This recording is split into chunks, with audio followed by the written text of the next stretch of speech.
Canal Patrio, voz e imagen de la sociedad civil.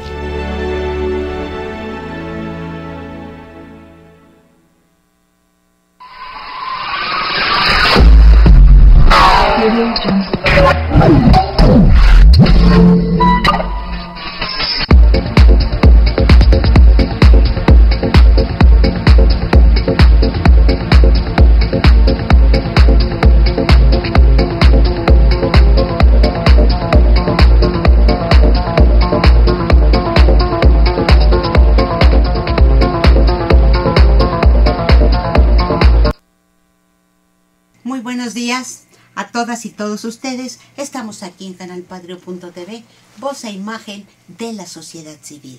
Bueno, pues el día de hoy tenemos un día muy especial.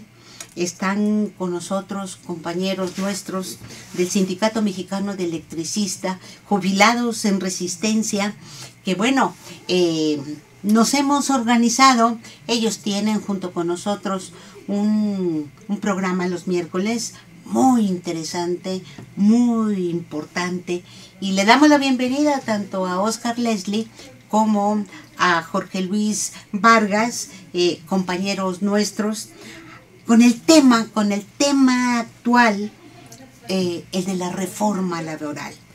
Gracias a nuestro compañero Hugo Aguirre y al licenciado Roberto Villaseñor, que nos da este tipo de espacios. Desde luego, pues a mi compañero Raúl Paz Recendis en la conducción. Y bueno, pues a nuestros compañeros Oscar Leslie y el compañero Jorge Luis. Bueno, pues estábamos como siempre invitando. Nosotros te invitamos a la Asociación Nacional de Abogados Democráticos, Manuel Fuentes. Ojalá venga, porque creo que se puede dar una mesa muy importante, clarificando esto de la reforma laboral. En su programa y en su blog, ellos han abordado el tema. Y desde luego, el día de hoy es clave. Es clave. Y casualmente, en el aniversario de la nacionalización de la industria eléctrica. En la industria eléctrica. A ver, Leslie. Bien, pues antes que otra cosa, un saludo a todos aquellos que nos hacen el favor de escucharnos y vernos. Es de nuevo un enorme agrado estar con la compañera Beatriz, con el compañero Raúl, sobre todo comentando este tipo de situaciones o de cosas, ¿no? ¿Qué opinión hemos guardado sobre la reforma laboral? Bueno, hemos venido planteando desde hace un buen tiempo, más de un año, que este tipo de reformas, como ya se ha dicho tantas veces, todo el mundo las ubica como parte de las reformas estructurales de un modelo económico que no ha acabado de implantarse en el país. No ha acabado de implantarse por cuanto a la destrucción total de dos elementos que empezaron a ser vulnerados o dinamitados desde 1976, que es la soberanía nacional. El primer elemento que estorbaba, el primer elemento que desde 1976 ha venido siendo atacado de manera sistemática es la soberanía nacional. ¿A qué me refiero desde 1976? Bueno, las cosas no son de generación espontánea, es decir, esto no empezó de manera automática a partir de que llega Miguel de la Madrid, como todo el mundo dice. 1982 es el arranque neoliberal, no. En el año de 1976, por un decreto presidencial, se crea la Secretaría de Programación y Presupuesto, con el objetivo claramente definido de hacer el cambio de la estructura económica y de planeación del país. Con un detalle, Oscar, que en 1979, como desarrollo esto, formula el Plan Global de Desarrollo. El primer Plan Global de Desarrollo. Los planes nacionales. Claro. Y en él estaba incubado, digamos, el huevo de la serpiente. Entonces, ubicándonos en el espacio, ya el proyecto neoliberal o el cambio de modelo económico tiene transitando muchísimos años en el país, y lo más grave es que sale a la luz pública ni siquiera en 82, porque digamos los especialistas en la materia se tardaron muchos años, porque tuvo que pasar incluso todo el sexenio de López Portillo y luego de la Madrid. No, incluso el del propio Carlos Salinas de Gortari, para que como que empezaran a hacer un recuento. Entonces, no, es que esto no empezó con Carlos Salinas, sino que es a partir de 82. Es decir, hay un desfasamiento, y esto lo quiero destacar por lo siguiente. La soberanía nacional fue soterrada durante muchos años. Y después, pues los actos contrarrevolucionarios, que es la modificación de facto de los artículos constitucionales, que algunos se han dado de forma constitucional, como fue la modificación al artículo 27 constitucional en la parte correspondiente al ejido, y la vulneración como un mecanismo encontrado al sector energético a través de los diversos reglamentos. Es decir, leyes menores han venido actuando en esos dos sentidos: socavar la soberanía nacional en todo el sentido más amplio, y el segundo, la implementación total de un modelo económico. Dicho eso, entonces, ¿qué es la reforma laboral desde la perspectiva de temas, lemas y dilemas? Bueno, la reforma laboral, primero, es un acto contrarrevolucionario, que en este país, hablar de eso a más de 100 años de haber finalizado o iniciado, más bien dicho, el conflicto armado, nadie coincide o nadie lo comprende, porque esto lo hemos escuchado en Cuba, lo hemos escuchado en China, porque la discusión de la vigencia de su revolución no ha perdido ese tono de presente, y en México sí. Es decir, parte de todo este cambio también fue acabar con esa memoria que había sido utilizada por el Partido Revolucionario Institucional a lo largo de 70 años para el control político. Entonces, ideológicamente cambian los referentes y nos ubicamos prácticamente en el desconocimiento total, pensando que esto es una generación espontánea, que el problema surgió ayer y que por eso las marchas son de hace una semana. Y qué lamentable, porque el problema está planteado desde hace más de 10 años. Oscar, Jorge, y a esta confusión, porque hay una confusión interesada, ¿contribuyen los llamados partidos de la izquierda? PRD, PT, porque se ubican en ese mismo marco de la implantación del neoliberalismo en el país a partir de 1982, como si el día 1 de diciembre de ese año llegó de la Madrid y dijo, a partir de hoy es neoliberalismo, ¿verdad? Y nos contribuyen a esta deformación, incluso pensadores destacados de la izquierda. Es que es realmente triste, ¿no? Digamos que gentes de la derecha o personas de la derecha, gentes que vengan del PAN o la formación priista, no se les puede reclamar nada. Ellos siempre harán lo que a su conciencia y a sus intereses corresponda con su filiación política. Digamos que hay mexicanos que se identifican clara y abiertamente con ellos. Pero hay quienes abrevamos o quisimos tomar, digamos, el materialismo histórico, la dialéctica, y sobre todo el análisis de carácter económico-político de Carlos Marx como un instrumento, y nos parece todavía vigente. Es más, no hay, desde la perspectiva personal, necesidad de andar recitando citas cuando se está plenamente convencido de que esa es la única vía de análisis. Claro. Dejando eso muy en claro, entonces, ¿qué papel juegan los pseudo partidos de izquierda? Bueno, pues simple y sencillamente estos ya no se pueden llamar partidos de izquierda desde hace muchos años. Desde el momento en que ninguno de ellos ha sabido reivindicar, o ni siquiera reivindicar, sino vindicarse. Ya ni siquiera vamos a tomar la parte aquella de que en algún momento fueron, y por eso es la reivindicación. ¿Por qué no se pueden vindicar como tales? Pues simple y sencillamente porque el PRD, le guste o no le guste a la gente, es el cobijo de Cuauhtémoc Cárdenas, que no tiene una formación marxista. Es un libre pensador que en un momento fue democrático, pero que siempre fue sujeto de las pasiones y de los intereses del capital. Allí está Playa Heréndira, ahí están las charlas con Carlos Salinas de Gortari, allí está la justificación histórica, una enorme traición, es decir, evité un baño de sangre. No, hombre, si ya lo ha dicho su otro amigo, Porfirio Muñoz Ledo, un hombre brillante, en su libro, en donde señala que ni sentado Canígula en la presidencia de la República se hubiera atrevido a hacer una masacre a esas alturas cuando se reclamara la legalidad del voto de la elección de Cuauhtémoc. Obviamente todo eso, ¿qué es lo que nos deja? Que los partidos que se han ubicado para cobrar con el emblema de la izquierda neoliberal. Así es, la izquierda a modo. Sí. la izquierda Modosita, modosa, llaman, ¿no? sí. Porque de moderna no tiene nada. O sea, no hay partidos de izquierda, Raúl. No hay. Sí es.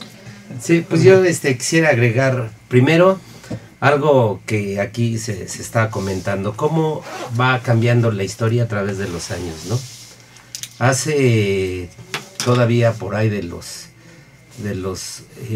finales de los 70s, inicios de los 80s, una fecha como la del día de hoy era emblemática para el país.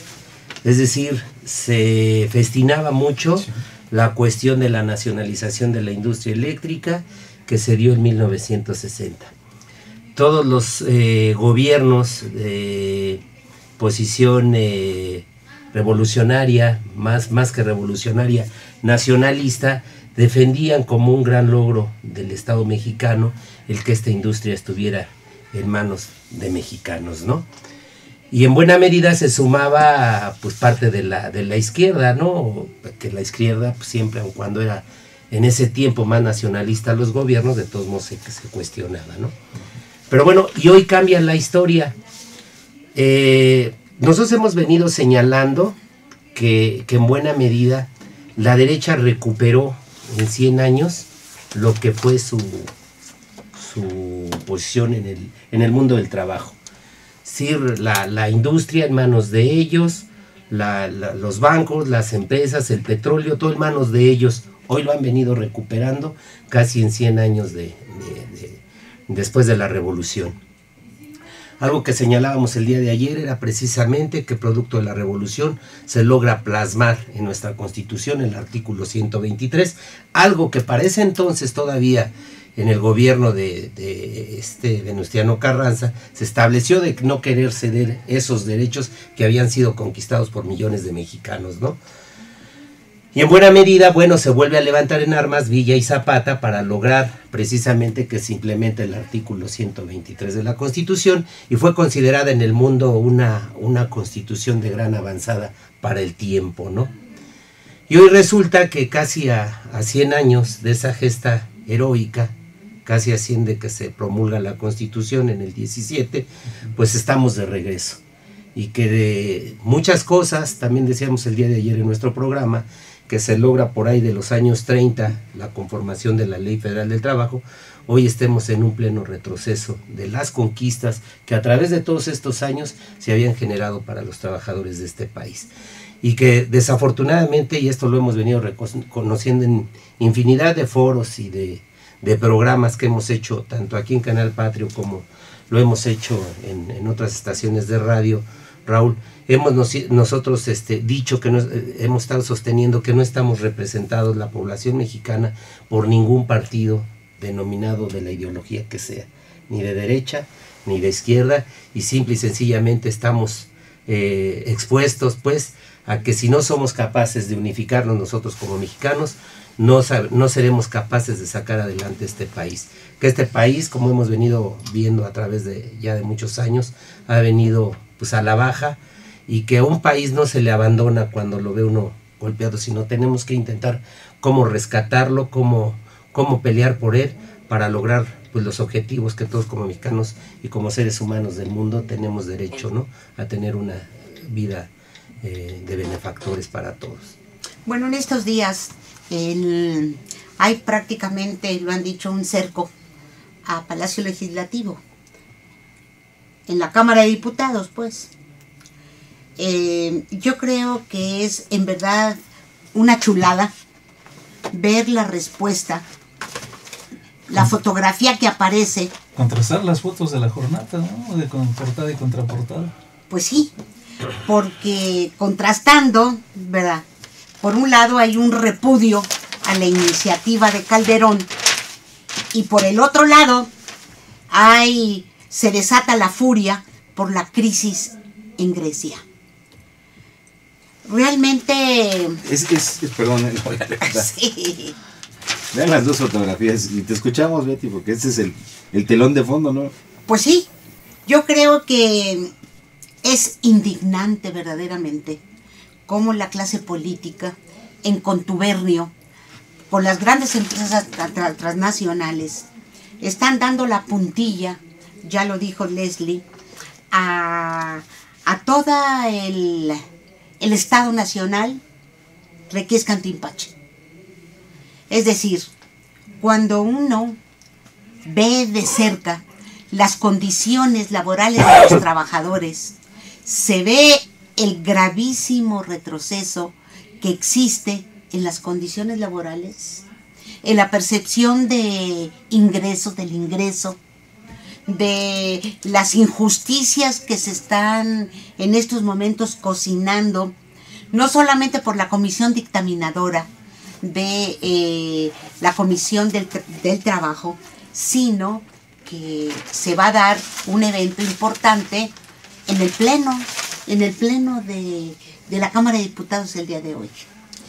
Se va a imponer, alguien dijo por ahí que se iba a dar manos libres y que se iba a votar en conciencia. La reforma patronal. Entonces, bueno, vamos a ver cosas seguramente interesantes, pero aquí vemos la domesticación de la política, la línea directa, y a mí me preocupa no tanto esto negociado que se pudo haber dado tanto por Calderón como Enrique Peña Nieto, sino porque pone entredicho la voluntad de millones de mexicanos, 19 y pico para ser exactos, de que las cosas iban a cambiar en este país. Y creo que se está siguiendo el caminito de países como Grecia, como Italia, como España, como Inglaterra. En Francia como que las cosas están variando un poquito, pero esencialmente sigue siendo la misma. Y en muchos países de este sistema, o sea, se está imponiendo un sistema laboral de tipo esclavista, desde mi punto de vista. Y si me permiten, Oscar, Jorge, Betty, platicábamos con Oscar, con Jorge antes de entrar al programa, acerca de la posición asumida por los sindicatos, por el movimiento independiente, por el movimiento, ¿cómo se llamaba? Organizado.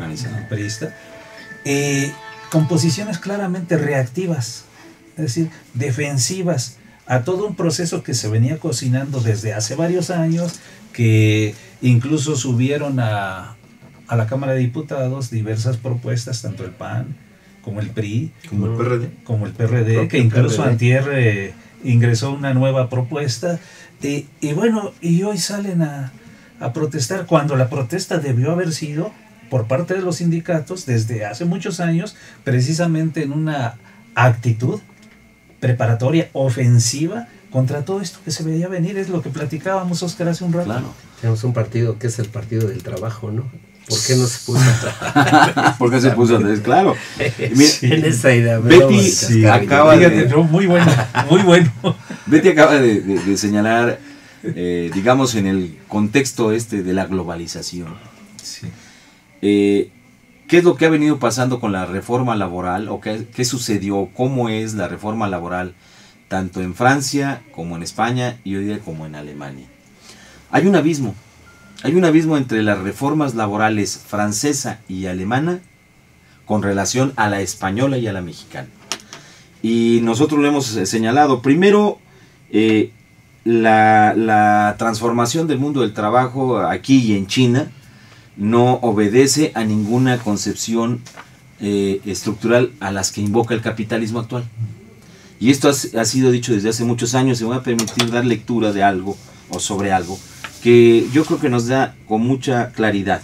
Es decir, la reforma laboral se dice que es para atraer inversión y se señala que por sí misma la reforma laboral va a generar 4 millones de empleos y que por sí misma la reforma laboral es el elemento que va a transformar el país. Mentira todo ello.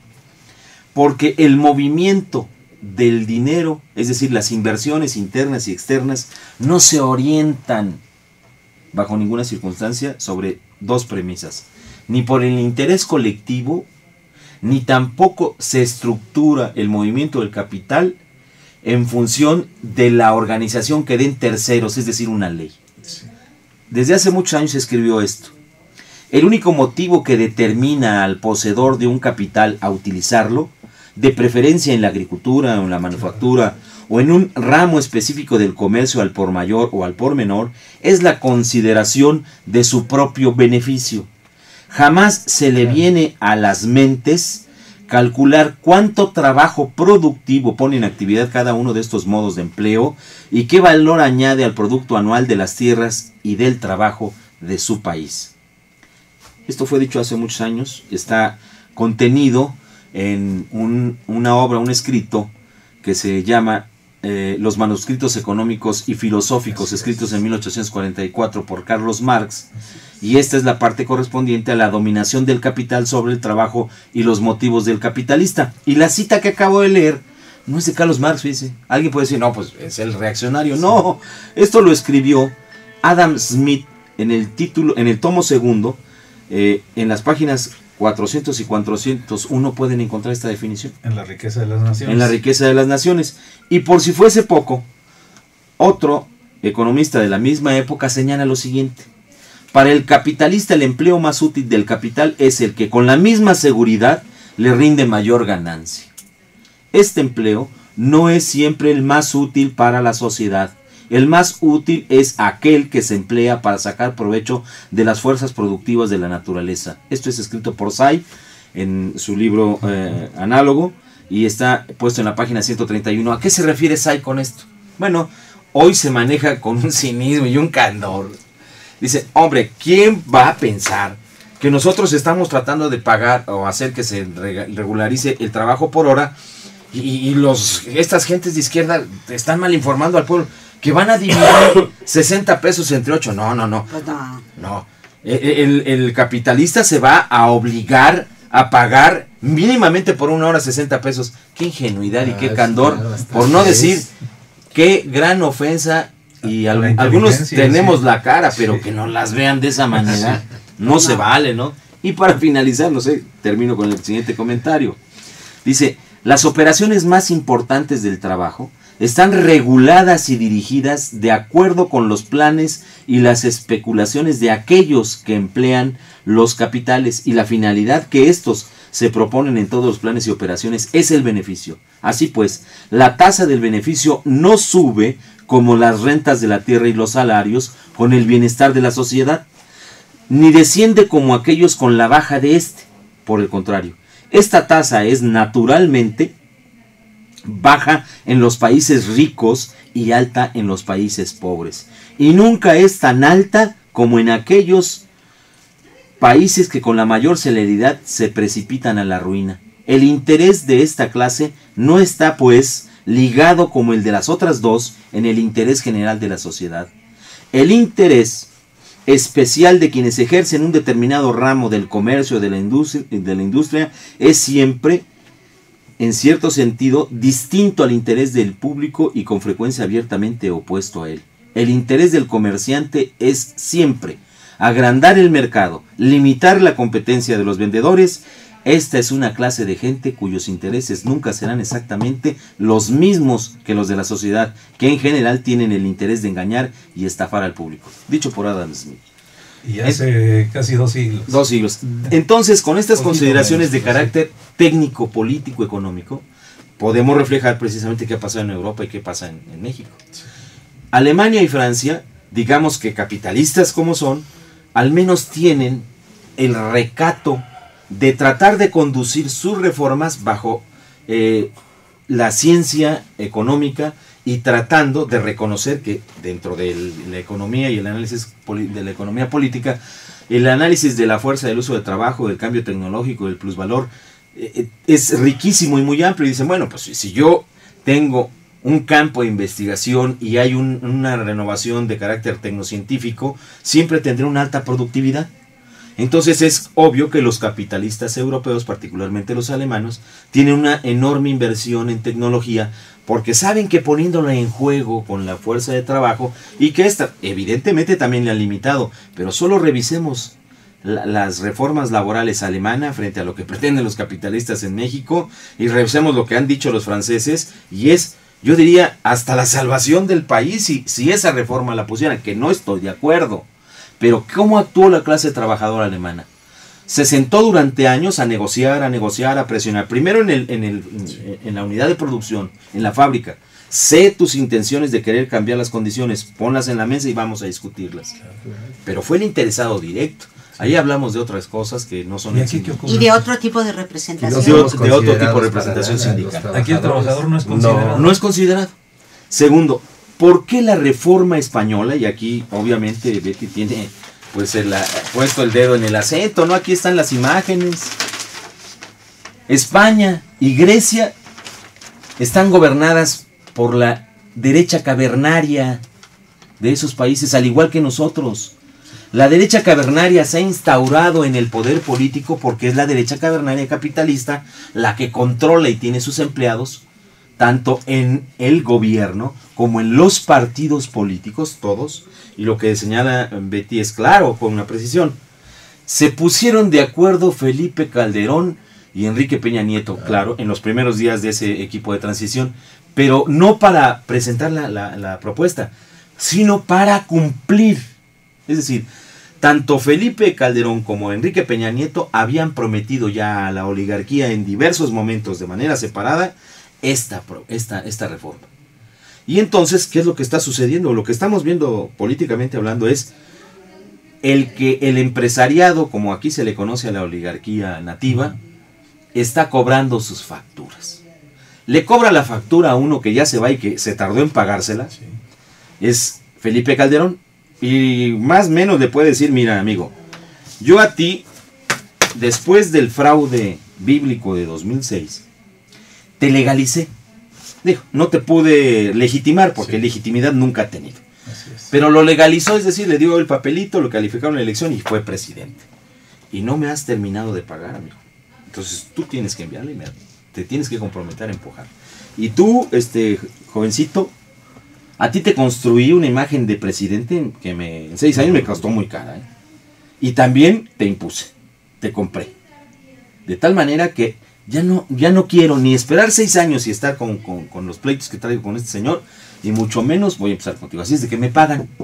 Eso es lo que estamos viendo. En pocas palabras, si esto lo quisiera ver así la gente, claro, el lenguaje puede ser otro, son los rollos de Beltrones, son los rollos de los hombres de Claudio X González y de toda esta circunstancia. Y los mensajes de los comunicadores televisivos. Sí, esos ladran porque, bueno, ya es difícil de decirlo. Y ya alguien podrá decir, bueno, ¿de dónde se saca esa consideración?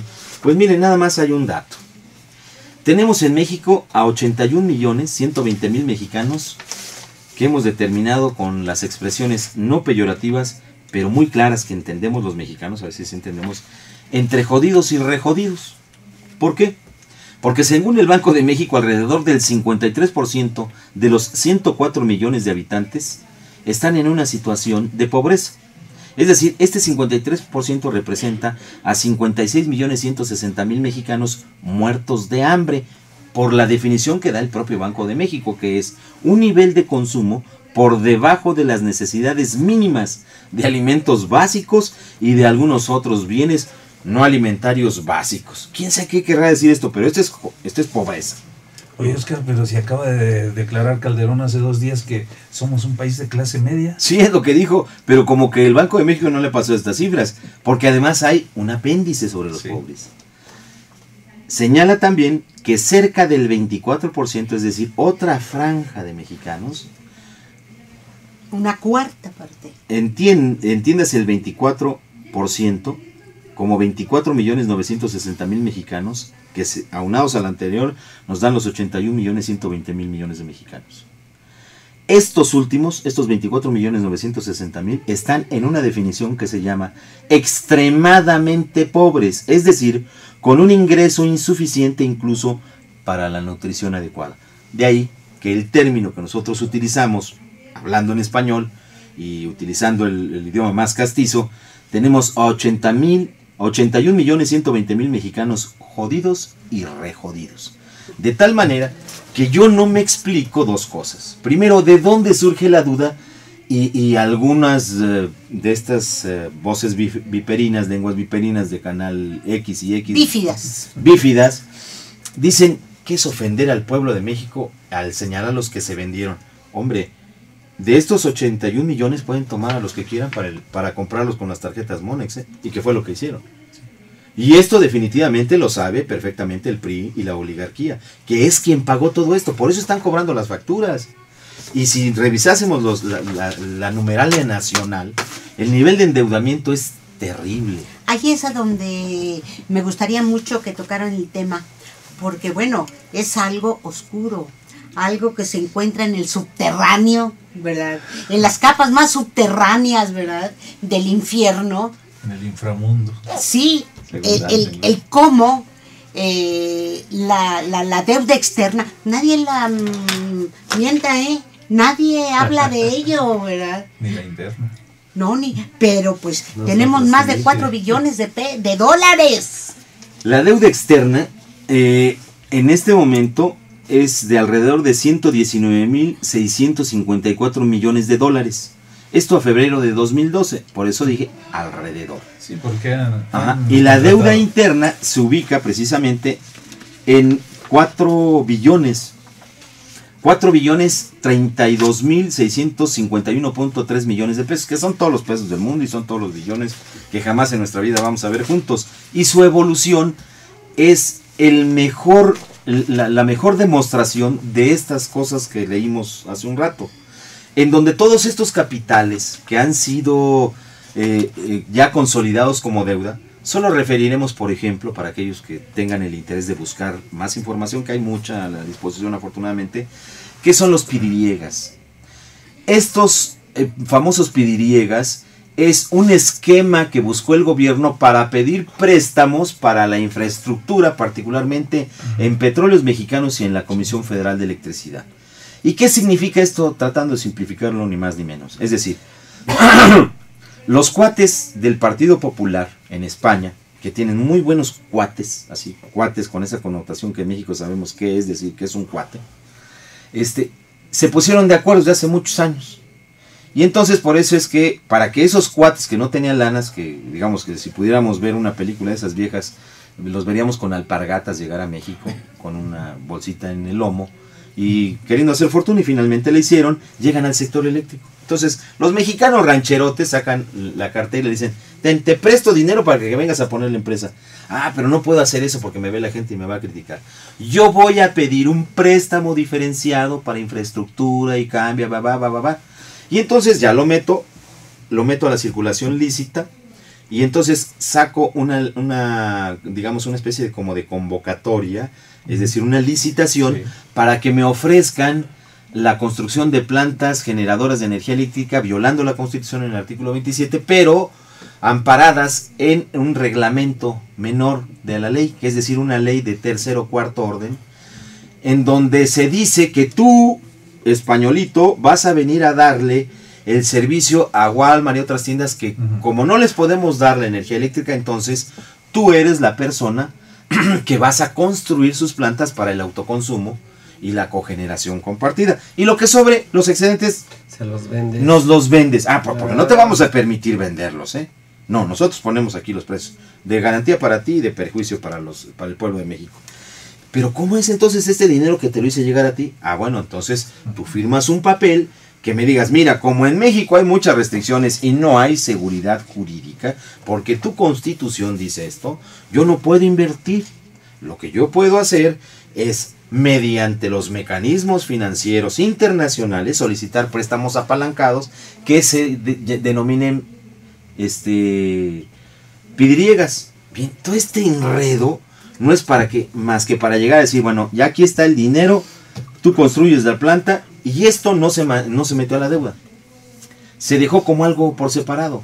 Pero al paso de los años, es decir, 6 años, después de 6 años se han convertido en deuda externa. De ahí que observemos que la deuda externa llegó a niveles, por ejemplo, de crecimiento. En lo que va del sexenio de Calderón, de Calderolania, creció en 118.5% la deuda externa. Y simple y sencillamente, ¿cuál es la idea tramposa? Como se ha manejado el prianato. Vicente Fox, digamos que pensando que era el chico hábil de la película, engañó a quien se quiso dejar engañar. Porque en diciembre de 2006, la deuda pública tenía un monto de 54.766 millones de dólares, lo que a primera vista, si se contrasta con el último dato dado por Cedillo, en donde la deuda era de 84.600 millones de dólares, Aparentemente bajó. dicen, oye, Exacto. Vicente Fox, que es un mago, Sí. bajó la deuda en 29.834 millones de dólares. Pero ¿qué es lo que hizo el tipo? Pues simple y sencillamente pasa deuda pública externa a deuda pública interna. Se lo autoriza el Congreso. Todo el Congreso. Partidos de izquierda, el PT, el Partido Revolucionario de los Trabajadores, los chuchos, toda esta gente, ¿no? Bien. ¿Cuál es el La argumento? Revolución Democrática. La Revolución Democrática. Sí, porque el PRT hace años que perdió el registro. Sí. Bueno, comentaremos eso en otro momento. Sí. Perdón. Que también conoces el proceso. Sí. Así es. Entonces se da esto bajo el argumento de que, como era el chico listo, dice, miren, es que si nosotros tenemos la deuda en dólares y externa, pues evidentemente nosotros estamos sujetos a los vaivenes económicos del mundo. Claro. Y entonces es mejor traspasarla a deuda nacional, en pesos nacionales y con las variables más controladitas por nosotros. Pero ¿quién le va a creer eso cuando la banca en un 80% está en manos de extranjeros, particularmente españoles? Claro. ¿Y quién va a acertar a creerle eso cuando el poder político está en manos de la derecha cavernaria de este país, pero a su vez todos los funcionarios de este país son empleados de la Casa Blanca, como ha quedado demostrado? Es decir, el morenito Barack Obama, de tonto no trae un pelo. Ha venido cerrando el cerco para no tan solo darles el trato que se les dio en la década de los 60s y 70s de agentes de la CIA, Licurgo, me parece, 1 y 2, que fue Echeverría y que fue Gustavo Díaz Ordaz.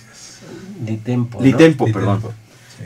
No, ahora ya son claramente sus empleados, Betty. Pues sí. Ya reciben la orden, por eso es que van a Washington y dicen, no, mira, los muertos de aquel lado y nosotros la esnifiada de este lado. Ujú. Tú allá, lo que tienes que hacer es cambiar tus variables económicas, pero que al final todas ellas nos ponen en riesgo. Porque la deuda, como se tenga, en el momento en que la recesión económica por la cual atraviesan los Estados Unidos, en donde se están manejando también sus cambios estructurales, pero bajo la ciencia económica, en donde, por ejemplo, comentaba ayer Jorge Luis, si rescatando lo que dice un comentarista de un diario nacional, en donde dice, bueno, el esquema del pago por hora no es el diablo, no es malo. Es bueno. Si se tuviera el esquema norteamericano, Claro. en donde se Creo pagan ser una entre copia. Lo que 7 pagan en Estados Unidos. entre 7 y 8 dólares la hora. Sí. Mínimo, es lo el que sería el mínimo. salario mínimo. Sí. Y un especialista, Una un hora. obrero calificado como el de la electricidad, pues están pagando entre 18 y 22 dólares la hora. Entonces, así sí, y además con el seguro al desempleo. Y entonces sí, yo creo que muchos mexicanos de estos que entrevistaron el día de hoy en Reforma tendrían razón de opinar como opinan, pero opinan por lo que desconocen. Claro. Y entonces yo digo, ¿por qué nos sorprendemos si aquí están las cifras? No tan solo son 81 millones de mexicanos pobres sino ignorantes. Ignorantes no en el sentido despectivo, pero también si lo quisieran asumir y se ofendieran, qué bueno que se preocuparan por buscar Claro. la información necesaria y requerida para que no se quejen del por qué los tienen barriendo las calles cuando supuestamente pueden hacer otras cosas. Que no se quejen de que la falta de dignidad entre sus familiares no les permiten tener una discusión o un análisis, una charla abierta sobre qué es lo que está pasando en el país, con lo que acaba de señalar Betty, la instauración de la esclavitud en México. Y entonces alguien se puede escandalizar y decir, no, es que lo que están diciendo son cosas extremas, son barrabasadas. No, señores, nada más observemos. Si esto pasa el día de hoy como creemos que va a suceder, solo bastará dejar correr unos cuantos meses y que nos digan, Claro. nos pongan frente a la nariz y nos pongan en la cara esto y nos lo muevan en la cara, como sé, que nos lo restrieguen, para que digan, ya ven, aquí hay 10,000 trabajadores que ya cambiamos su régimen de contratación y están por hora y se les está pagando 60 pesos la hora. Pues qué ingenuidad de capitalista, ¿no? Si antes los tenía por 8 horas por menos de eso, Sí. Pues hoy ni modo que los tenga 6 por 8 por 500 pesos, los voy a tener igual. No, hombre. No, pues si yo fuera empresario, mejor le pago por jornada 8 horas, 60 pesos, así me la llevo, ¿no? De apetito. Entonces, No somos ingenuos. ni las tontos, reformas o sea, estructurales alemanas y francesas no tienen nada que ver con esto. La propia Es decir, norteamericana. la norteamericana, pero la española y la mexicana son igualititas, porque tienen el gen cavernario y lamentablemente podríamos decir que esa es la herencia que seguimos aún cuando rechazándola la tenemos. Somos españoles, somos mestizos, ¿sí?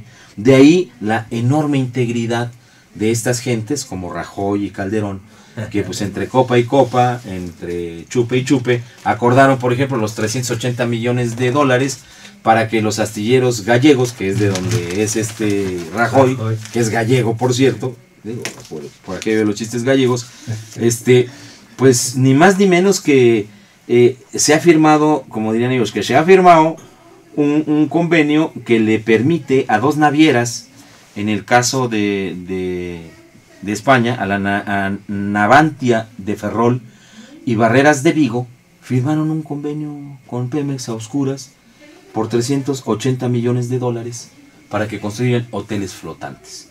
¿Qué son esto de los hoteles flotantes? Bueno, no son verdaderamente hoteles, ¿no? Porque la prensa a veces como que se pierde en la crítica.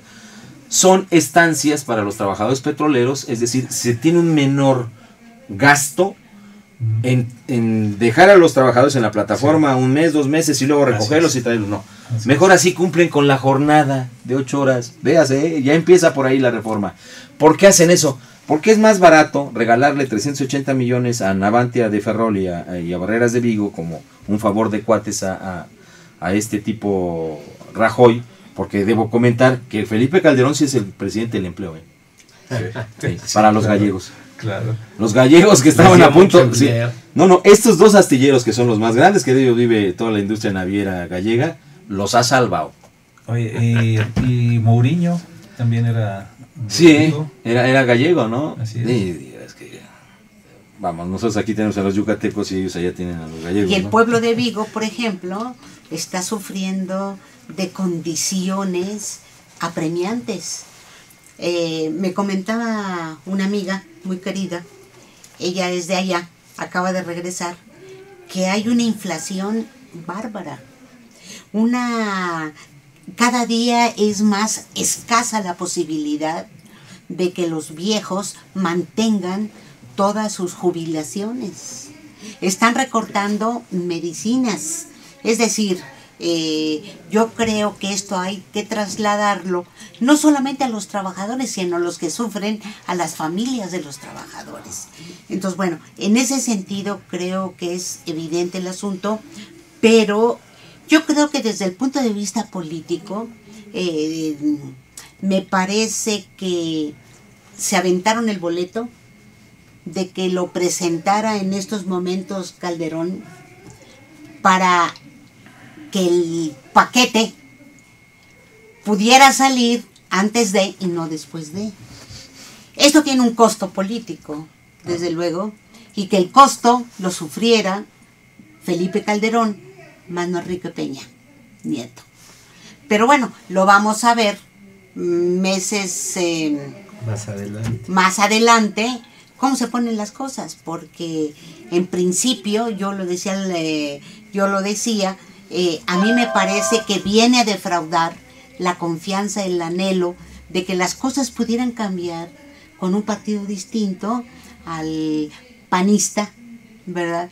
Y que ahora, bueno, pues están viendo que pues es lo mismo, ¿no? No sé, Raúl, qué opines, pero yo creo que eso le daría un lugar, y lo digo con mucho respeto, a esos 19 millones de votantes. Se les estaría dando la connotación de ¿ingenuos? De mexicanos interesados en la política y en la económica nacional, y que siendo respetuosos ellos decidieron, mi opción es Enrique Peña Nieto porque yo creo en su proyecto. Y si así fuese el caso de los 19 millones, vamos a pensar que sería muy difícil que ellos arribaran a una conclusión contraria, es decir, sentirse defraudados, porque este muchacho Enrique no le mintió a nadie. Él desde un principio en su campaña dijo, vamos a impulsar el trabajo con las reformas Sí, laborales. La energética. Vamos a transformar al sector energético abriendo Pemex. La Y fiscal. lo ratificó Vamos Brasil. a mantener una política de seguridad con otro matiz. Ya vimos que trajo un generalote corrupto de Colombia, porque los generalotes corruptos de aquí no le satisfacen. Bien. Entonces, no habría desencanto. ¿No? Y vamos a reducir el Congreso. Así es, Lo dijo. ¿no? Entonces, Y van a aumentar al 6%, ¿verdad? Uno de los requisitos para la creación de un nuevo partido. claro, 6%. solo Andrés Manuel López Obrador podrá dar ese 6%. Dijo, y tiene razón Oscar. Peña no dijo lo contrario. No. Por eso nadie se puede sentir defraudado. Así Entonces, ¿qué es lo que sucede? Pero mucha gente, Leslie, mucha gente de abajo, del pueblo, que no tiene esta capacidad de análisis, que no tiene mucha información, tenía la esperanza de que las cosas cambiaran, en verdad, porque yo incluso platiqué con muchos vecinos míos, ¿verdad? Y decían, no, ya basta con esta bola de corruptos, queremos algo nuevo, distinto, que haya empleo. Bueno, en verdad, Sí, y hubo quien de nosotros decíamos públicamente, ninguno de los candidatos, el que gane de los 4, va a resolver los problemas del país, los problemas de los trabajadores, porque hay compromisos implícitos de ellos con la oligarquía, el que sea. Está cobrando, está. Sí. La oligarquía está cobrando. La oligarquía, vamos, poniéndolo en el terreno laboral, los patrones en México no perdonan ni el agua que usan los trabajadores para quitarse la suciedad que toman en sus puestos de trabajo. Ni siquiera eso la perdonan porque lo toman como un beneficio al trabajador. Es decir, te estoy permitiendo que te bañes y te laves la mugre que atrapas aquí, pero te lo estoy permitiendo. Es un beneficio que yo te doy. A ese nivel estamos, Betty. Pero lo cobra. Sí. ¿No? Claro, Sí. porque en una negociación colectiva de esas que quieren acabar, bueno, es simple y sencillamente, oye, revisa todo lo que tú tienes, te doy baños, te doy regaderas, te doy lockers, hombre, ¿qué más quieres? Herramientas. Cuando nosotros volteamos a Europa, en alguna ocasión que tuvimos la oportunidad de platicar con gente de Alemania, decía, bueno, es que no es un poco, es bastante raro encontrar que en el contrato de ustedes, del Sindicato Mexicano de Electricistas y de Luz y Fuerza, se tenga convenida casi 10 cláusulas para decir que Al les patrón, deben dar tienes que agua, decir. les deben dar vestidores, lugares para cambiarse, regaderas. Oigan, Es que eso elemental. Eso es por el elemental, por descontado Claro. se da que Tienen que los tener patrones servicios. deben tener esas cosas para que ustedes puedan trabajar. O sea, de ese nivel están las cosas. ¿no? Pero eso es lo que a ustedes los volvió unos trabajadores del IE. Sí. Ustedes De privilegio, con Raúl, unos así. salarios enormes, Así es. es decir, desclasados incluso, Así casi es. nada que ver con la clase trabajadora. Porque el hábito económico, ideológico, cultural del trabajador electricista en términos generales, digamos, también no es de generación espontánea. Digamos que como componentes de la clase trabajadora, pues tenemos más de 100 años de existir. 100 años de un tracto sucesivo, Claro. y eso es muy importante destacar, lo que significa continuidad y tracto sucesivo. Porque continuidad en pocas cosas hay, pero de tracto sucesivo es que día con día se está buscando hacia una misma línea un avance o un camino. Y en este caso, si nosotros observamos las relaciones laborales desde la creación del sindicato mismo y poco antes, cuando la Mexican Law existía, tenían una naturaleza. Es decir, disputarle directamente al patrón extranjero, primero al patrón y luego extranjero, el reconocimiento de la organización y además el equiparamiento de las condiciones de trabajo que se daban en el resto del sector eléctrico, Sí. que no había otro en México más que en el comparativo en el mundo. Y la búsqueda de los sueldos, salarios iguales a los de los empleados extranjeros de esas empresas. Residentes Y en la México, igualdad, ¿no? ya, Así de salario. Entonces esos principios, digamos que hoy se dicen muy fácilmente y que incluso hay abogados que respeto mucho, pero que tienen una idea muy distorsionada de lo que es la negociación colectiva. Y que si bien es cierto, esto puede ser muy ecléctico, yo no tengo por qué preocuparme si la CTM le rinde cuentas a sus trabajadores. Son los trabajadores mismos los que tienen que hacer exigirlo. por tenerlo. Porque si se les da desde fuera, entonces son tutelados. Además es la otra, ¿no? La que ya hemos estado comentando. ¿A poco los sindicatos de los patrones, ellos qué? Dan cuentas. ¿Dan cuentas o qué? ¿O cómo le hacen? Es más, yo diría, y vámonos Porque a son la fondo. Concanaco, Ajá, la sí. Concamín, ya hemos dicho. Son Yo sindicatos quisiera también. que así como es, digamos, una particularidad, pusiesen en la tela del análisis de la rendición de cuentas Exacto. que todos los funcionarios públicos de primer y segundo nivel de la Administración Pública Federal, no tan solo rindieran sus cuentas a través de los mecanismos estos que tiene la función pública, no.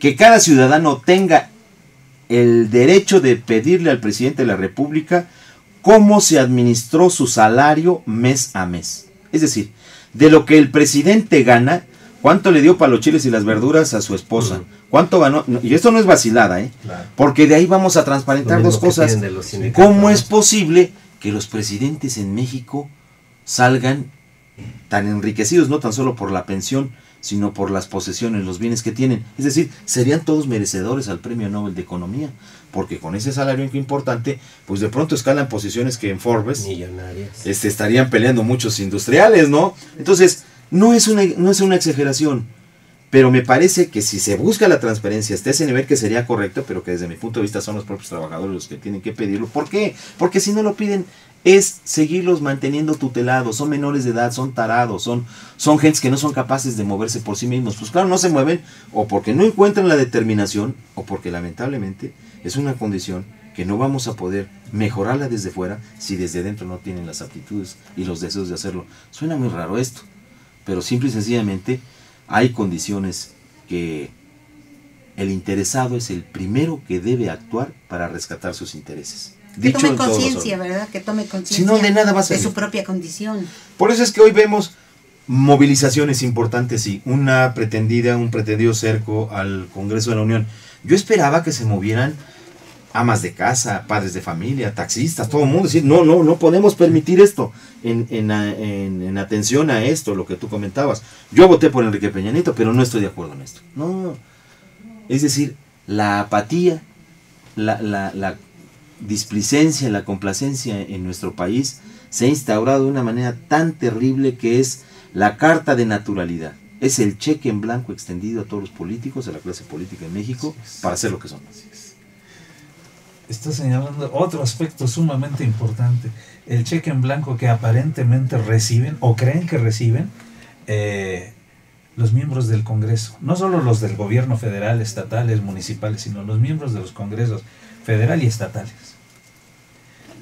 Creen que el voto que recibieron del ciudadano los faculta para hacer lo que quieran. Sí. Aquí Las los traen. órdenes de los partidos, así es, porque finalmente es una política de partidos. No son los intereses de la clase trabajadora, de los votantes en general, pues. No es el pueblo de México. Así es. Sí, obedecen a las dirigencias de los partidos y no obedecen a los ciudadanos, ¿no? Son los Y que veamos la les dan el transformación, mandato. ¿no, Jorge? Lo que habíamos comentado en alguna ocasión. Es decir, cuando van a pedir el voto, no veíamos a Enrique Peña Nieto sonriente, Sí. y hablando con una afabilidad, y a Beltrones calladito, y hoy resultan ser señores mandones. No, esto se va a hacer así.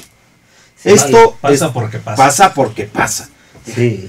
Si aquel que se sorprende de esas cosas, yo creo que acaba de nacer, es muy ingenuo. Quiero destacar solo dos cosas sobre lo que dije de las reformas laborales. En Alemania, fíjense nada más, esto que cínicamente el gordito Carsten dijo, lo que queremos es que sea más fácil correr a los trabajadores. Así de fácil. Qué sinceridad de tipo, ¿no?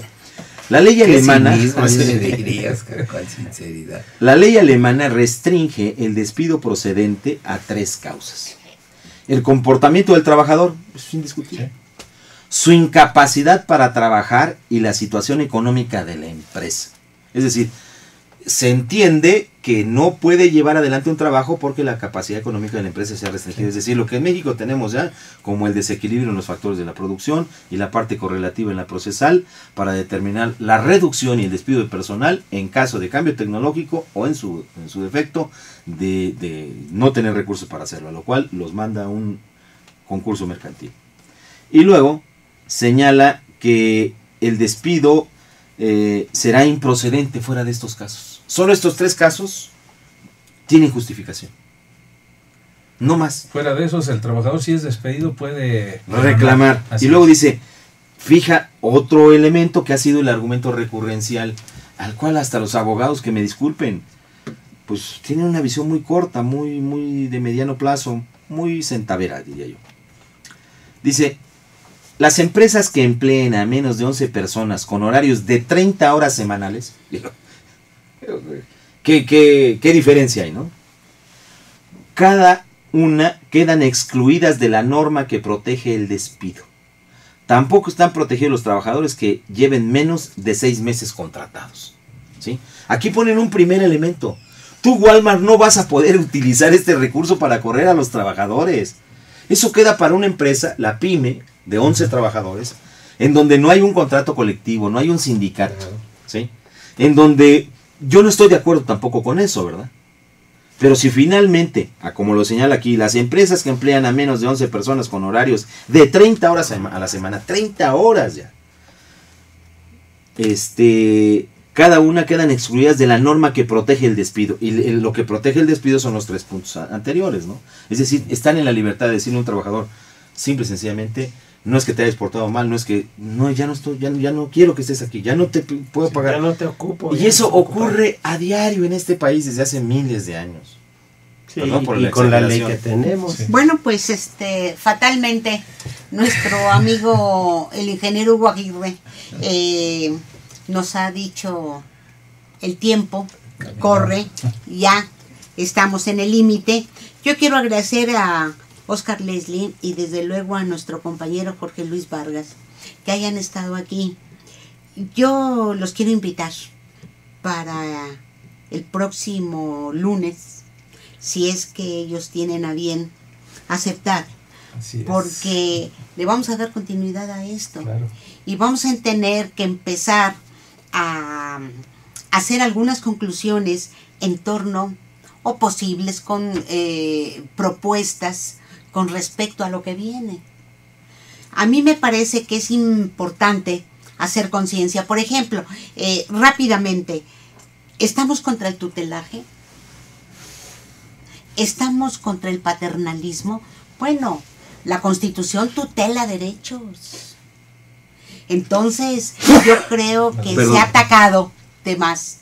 Este Estado que estaba diseñado en la Constitución, que era un estado de bienestar. Y ahí empieza a tener bombardeos, les mandan cada misil, ¿verdad? Por la televisión, por los medios, que bueno, nosotros mismos decimos, ya no queremos paternalismo, ¿verdad? Entonces, bueno, no sé cómo anden ustedes el próximo lunes. Yo creo que sí es posible. Sí es posible. Con un comentario final. El tutelaje es diferente al paternalismo, Sí. pero también es nefasto. Es decir, tutelar es, tú tienes una reivindicación, una demanda como pueblo, como trabajador, y entonces yo llego y hago mía tu demanda, Sí. autoridad. Y normalmente, o técnicamente, políticamente y sociológicamente hablando, esto tiene un fin. Arrebatarte la gestoría directa de tu problema Te controlo. para quitarle las aristas más peligrosas al problema y después tutelar los asuntos yo. Bueno, lo vamos a discutir porque creo que la Constitución tutela derechos. Digamos que la Constitución no tutela, establece obligaciones. Es un pacto Tutela. social. Se obligación. Tutela. No, porque el tutelaje significa yo te represento, yo hablo por ti, ¿no? La Constitución, por ejemplo, en el artículo 27 constitucional, Además, yo también ni quisiera siquiera comentar tutela, ahí. no tiene la tutela, tiene el derecho y la propiedad garantizada sobre sus bienes Sí. nacionales. Entonces es una palabrita que se ha utilizado Mal de empleada. manera incorrecta. Sí. Claro. Que Sí. es común lo que dice Oscar. ¿Se dieron cuenta ustedes el fin de semana pasado de las declaraciones de Manlio Fabio Beltrones? Sí. Que dijo que no se iba a reformar el 123. sobre No, la se reforma. brincan. Pues, no necesitan.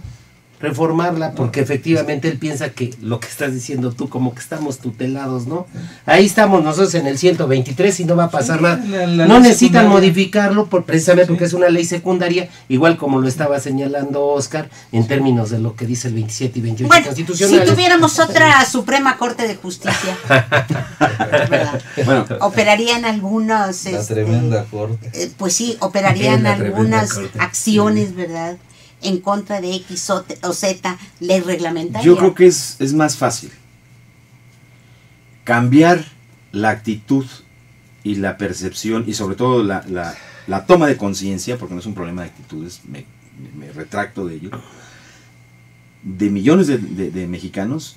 Eso es mucho más fácil y fíjate, tenemos la tarea, el tamaño del reto, que cambiar a las autoridades o cambiar la estructura Claro, que se ha sí. venido deformando. Bueno, ¿cuál es en la el país. salida? Eso lo veremos el lunes próximo, ¿no?